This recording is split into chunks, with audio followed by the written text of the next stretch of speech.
In December 1944, the Ardennes were shrouded in a winter so cold that one could feel the chill seep to the bone. Snow covered the ground, clinging to every bare or tree trunk, freezing the entire forest in a deathly white. There were no bustling villages, no lights, only deep forests and narrow trails barely wide enough for a single line of military vehicles. The Americans were there with a relatively relaxed attitude. After months of continuous advance through France and Belgium, most soldiers believed the Germans were exhausted. They thought the Ardennes was just a quiet area, a place to rest before the war ended. None of them suspected that this seemingly peaceful place was about to become one of the bloodiest battles between the US and Germany. A platoon of American infantry was stationed scattered along the edge of the forest. They erected makeshift fortifications of wood and sandbags, enough to ward off the cold wind and snow, but far from sufficient to withstand a major attack. The young soldiers huddled in their thick coats,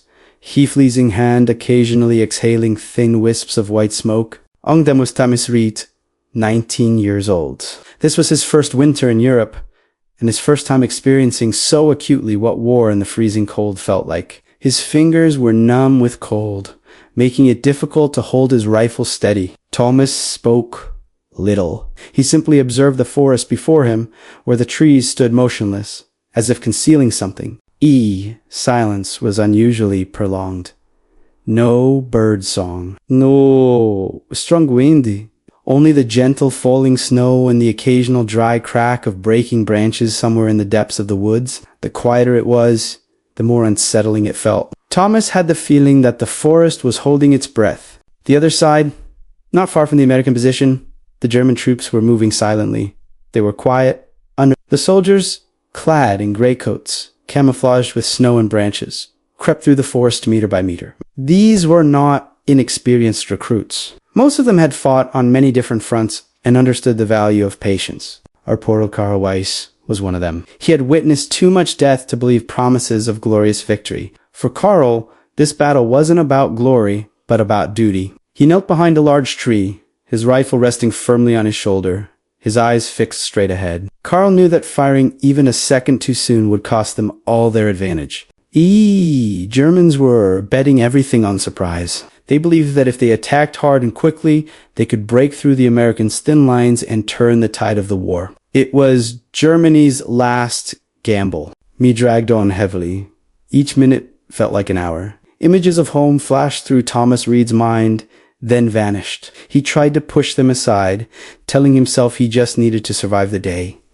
Then the moment arrived. A single, sharp gunshot shattered the silence of the Ardennes forest. The first bullet struck an American soldier standing guard outside a trench. He fell without a sound. For a moment, no one understood what had happened. And then the entire forest erupted. That shot didn't just start a battle. It marked the moment the Americans realized the war wasn't over, and that the Germans still possessed the power to commit mass murder. In the biting cold of the 1944 winter, the Ardennes forest began to be stained with the blood of both sides. After the first shot, the Ardennes forest was no longer a place of silence. Gunfire erupted in a rapid succession, spreading from tree to tree, distorted by the snow and fog into unidentifiable, indistinguishable sounds. For the American soldiers, everything happened too quickly. Just seconds before, they thought they were in a quiet area. A few seconds later, war was raging right before their eyes. Amidst didn't have time to fully understand what was happening before instinct made him press down to the ground. A bullet struck a tree trunk directly above him, shattering the bark. Small pieces of wood flew into his face, stinging. Thomas's heart pounded so hard he could hear his own, drowning out the surrounding gunfire. The American soldiers began firing back chaotically. They couldn't see the enemy clearly. They only saw blurry shadows moving through the trees and fired at those movements. In the thick snowfall, it was difficult to distinguish between German soldiers and the hallucinations created by fear. Infusion spread rapidly. Short, urgent shouts rang out, then faded away amidst the gunfire. An American soldier tried to run to another position but slipped and fell, struck by bullets before he could get up. He lay motionless on the snow, his eyes wide open, staring up at the gray sky. The opposite side, the Germans advanced more systematically.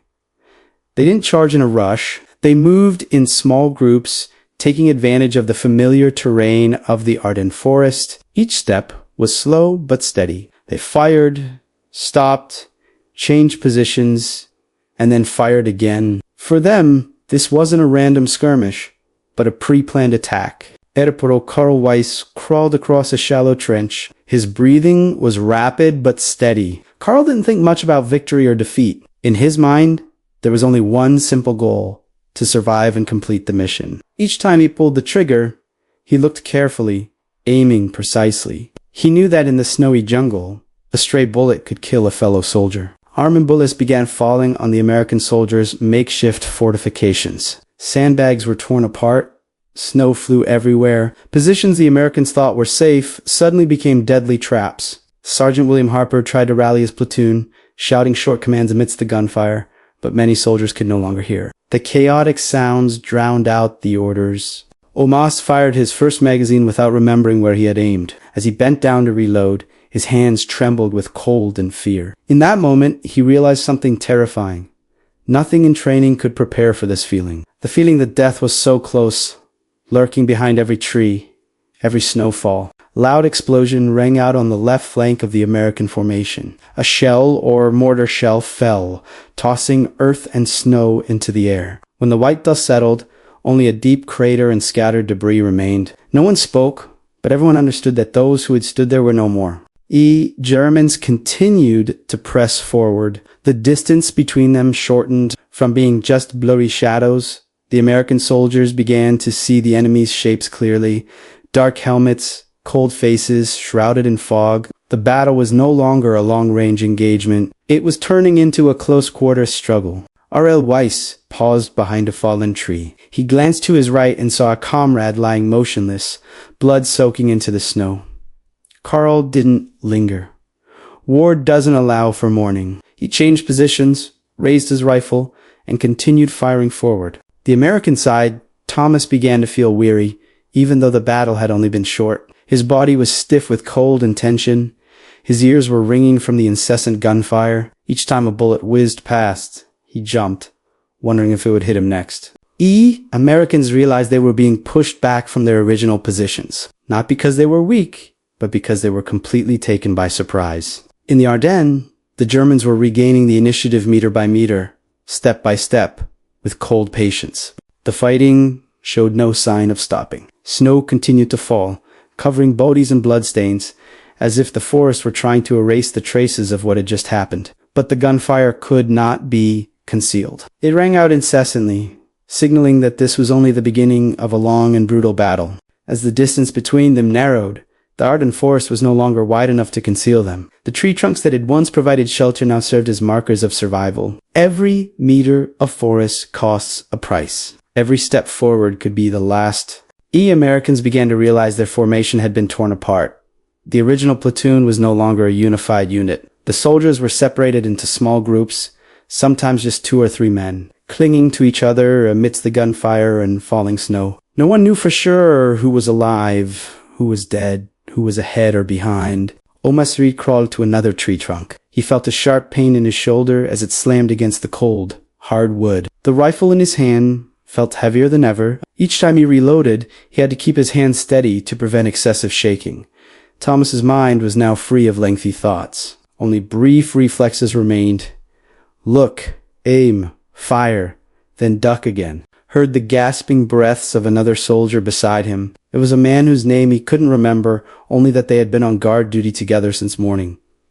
Now, neither spoke. The silence wasn't due to his, but because each understood that another word could distract the other, and in this situation, distraction meant death.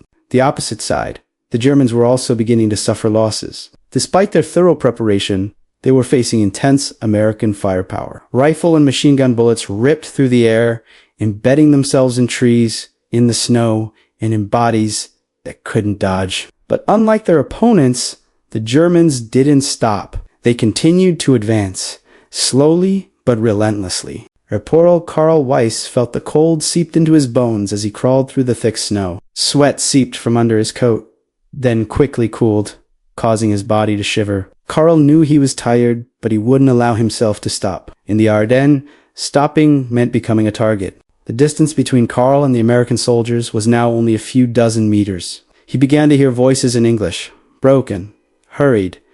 It made everything feel more real, closer. The enemy was no longer distant shadows. They were human beings, breathing, afraid, just like him. The fighting shifted to close range. The shots were no longer fired in long bursts. Each bullet was used cautiously. An American soldier suddenly sprang up to change positions, only to be immediately hit and fall. He didn't cry out, just collapsed like a shadow cut from the ground. Thomas witnessed it from very close. His heart tightened. In that brief moment, he realized how quickly human lives could vanish. There were no last words, no heroic moments. Just a body lay motionless in the snow. Germans weren't much better off. A young soldier was hit by a bullet while running through the gap between two trees. He fell face down, his rifle flying from his hand. Karl Weiss saw it but couldn't stop. He had learned long ago that in war, if you stop for someone else, you're very likely to be the next one to fall. The gunfire gradually subsided, not because the fighting was over, but because both sides were beginning to run out of strength. The cold, the tension, and the fear were wearing down each soldier. Their ears were ringing, their vision blurring, but no one dared drop their weapons. Americans held their remaining positions. They were beginning to understand that they had no choice but to fight to the end. There was no clear retreat, no immediate reinforcements, only the forest ahead and the approaching enemy. Thomas leaned against a tree trunk, taking a deep breath. His lungs felt like they were being burned by the cold air. He wondered how long he had been there. 10 minutes, 30 minutes. Time had lost its meaning. Every passing second felt like a new test. Somewhere in the forest, a German shout rang out, then fell silent. On this side, a cry of pain rang out, then faded away. These sounds blended together, creating a chaotic symphony of war, where neither side truly emerged victorious. Ardennes Forest was no longer just a location on a map. It had become a closed space, where Americans and Germans were trapped together by fear, cold, and death. The battle was not yet decided, but both sides understood they had crossed a point of no return. The fighting lasted longer than any of the soldiers had imagined. The cold didn't lessen. On the contrary, it deepened as their bodies began to ache with fatigue. Both American and German soldiers sensed that this was no longer a brief skirmish. The battle had become a protracted standoff, where human endurance was tested to its limits. Americans were gradually being pushed back. Their initial positions were no longer secure. Every time they tried to move, the Germans immediately responded with precise fire. They couldn't always see their opponents, but they could always feel their presence. An invisible pressure weighing on their every breath. Omasri began to feel his legs go numb. He had been kneeling and crawling for too long in the freezing snow. The pain gradually faded, giving way to a terrifying numbness. He told himself he couldn't sleep. In war, sleep meant never waking up again. He glanced around. The familiar faces from before were now few and far between.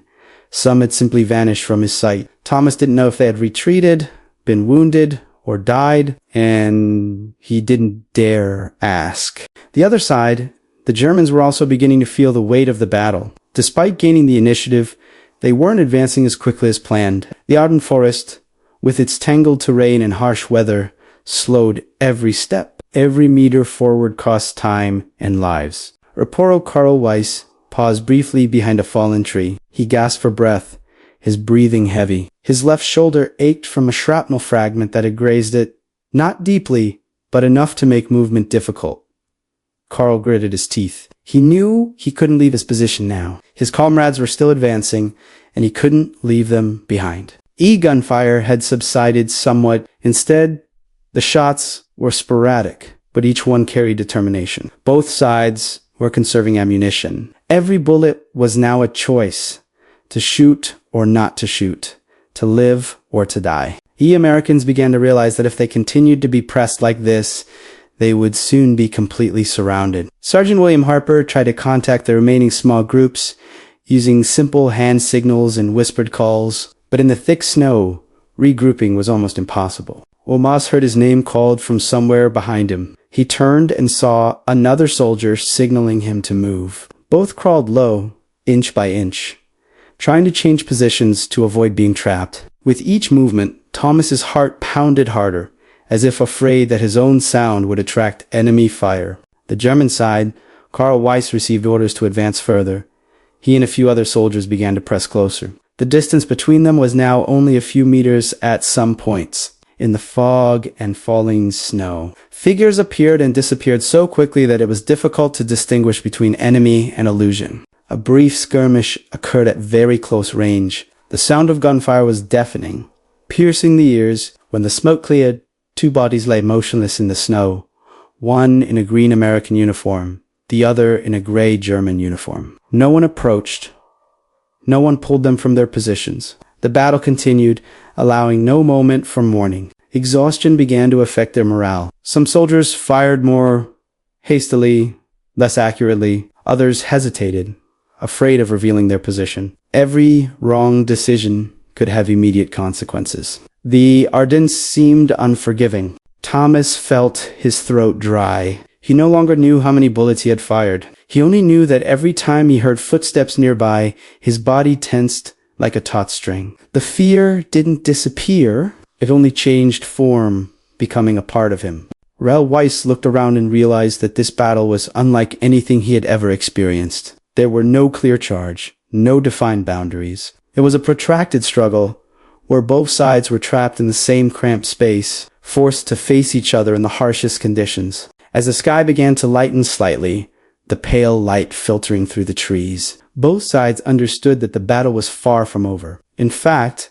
it was entering its most dangerous phase, when fatigue and tension could lead to fatal mistakes. The Ardennes forest now resembled a giant trap. It held the Americans and Germans captive, forcing them to continue fighting despite the cold, fear, and exhaustion that were gradually consuming each soldier. By this point, no one in the Ardennes remembered exactly how long the battle had lasted. Time was no longer measured in minutes or hours, but in the number of times the gunfire had ceased, in the number of men still standing after each brief skirmish. The cold was still there, but now it was only a part of the greater pain that enveloped them all. The Americans felt themselves being pushed to the brink of retreat. Their initial makeshift positions were almost abandoned. They huddled around a few trees and mounds of earth that offered enough cover. Ammunition was dwindling, as was their strength. Each soldier had to wonder how much longer they could hold out. Omasrid felt the exhaustion spreading through his body. His shoulders ached, his back stiff from being bent low for so long. Each attempt to stand was met with fierce resistance from his body. But Thomas stood up,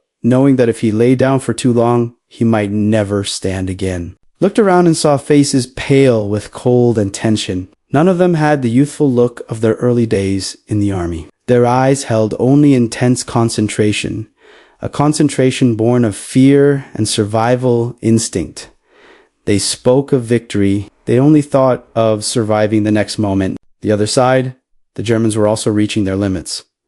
The attack wasn't happening as quickly as they'd hoped. The American resistance, though taken by surprise, was fierce. The German soldiers were beginning to feel exhausted, not just from fighting, but because they understood that every passing minute undermined their original plan. Corporal Karl Weiss leaned against a tree trunk, trying to regulate his breathing. The wound in his shoulder weighed heavily on his arm. Karl could no longer feel the cold, which worried him. He knew it was a sign of extreme fatigue, but he also knew he had no choice but to continue. Distance between them was now dangerously close. At times, Thomas could hear footsteps and low voices speaking German just meters away.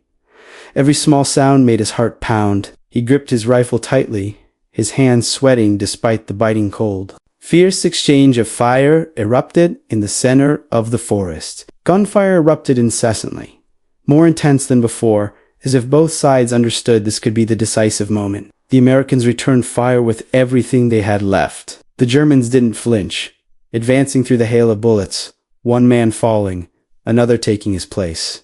The chaos, Thomas saw an American soldier wounded in the leg, trying to crawl out of range.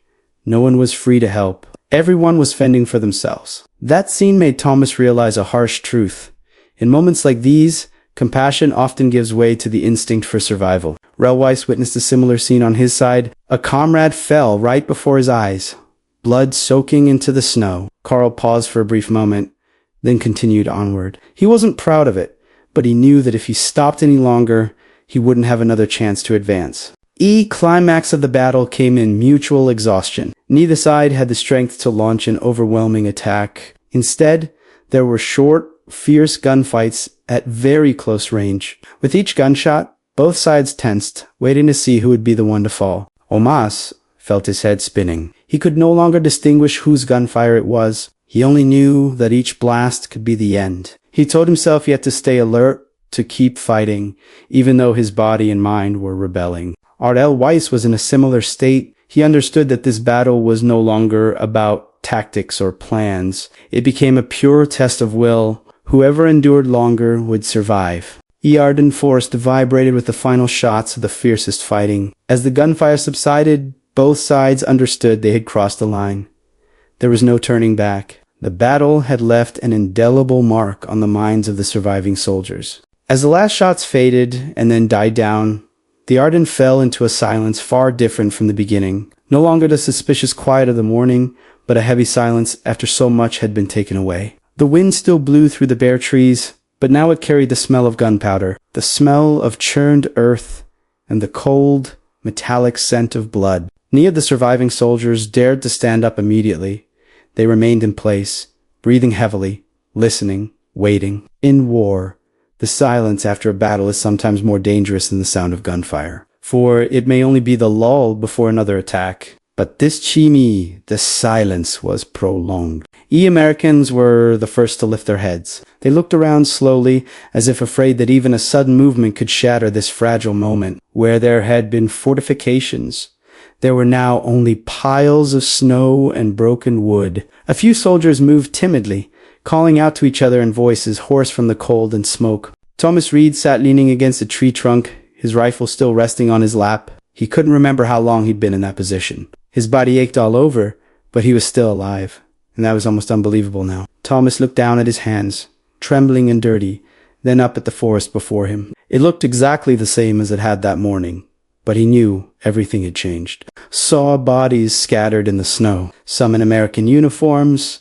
some in German gray coats. In the Ardennes cold, they all looked strangely alike. There were no clear signs of victory or defeat, only people who could no longer stand. The other side, the Germans were also huddled together. They weren't advancing, but they weren't retreating either. The survivors gathered in small groups, silently checking on each other. Corporal Karl Weiss leaned against another tree, breathing slowly and heavily. Blood oozed from his shoulder wound, but he was still conscious enough to realize he had survived. Rell looked around and saw that there were far fewer men beside him than at the beginning. The familiar faces were gone. He didn't know where or when they had fallen. There was no sense of victory in Karl's mind. Only one thought repeated itself. This battle had taken too much. Ending returned nothing clear. Gradually, both sides understood that the fighting in this forest was over, at least for now. Not because one side had achieved a decisive victory, but because both were exhausted. The battle didn't end with a flag being planted, but with the depletion of human strength. Snow continued to fall, gently covering the footprints, the bullet holes, and the motionless bodies. It concealed the traces of violence, as if the forest were trying to regain its former tranquility. But for the soldiers who survived, those images would never fade. Omas rose with difficulty, rifle slung over his shoulder, and walked slowly toward the rest of his unit. He felt no relief. He felt only emptiness. A question echoed in his mind that he dared not voice. If this was just one battle, what would the days to come be like? R.L. Weiss also turned away, retreating deeper into the forest with the remaining German soldiers. He didn't look back. He knew that even if he did, he wouldn't find any answers to what had just happened. War doesn't explain. It just continues. The Ardennes returned to its silence, but this silence carried the memories of gunfire, of fear, and of people who had met here, not because of personal hatred, but because they stood on opposite sides of history. A battle was just a small piece of the larger war between America and Germany. It didn't immediately decide the fate of the war, but for those who were there, it was a world, a moment they would carry with them for the rest of their lives. And in the winter of 1944, in the frigate Ardennes, the war continued to advance, leaving behind silent forests and people who never returned.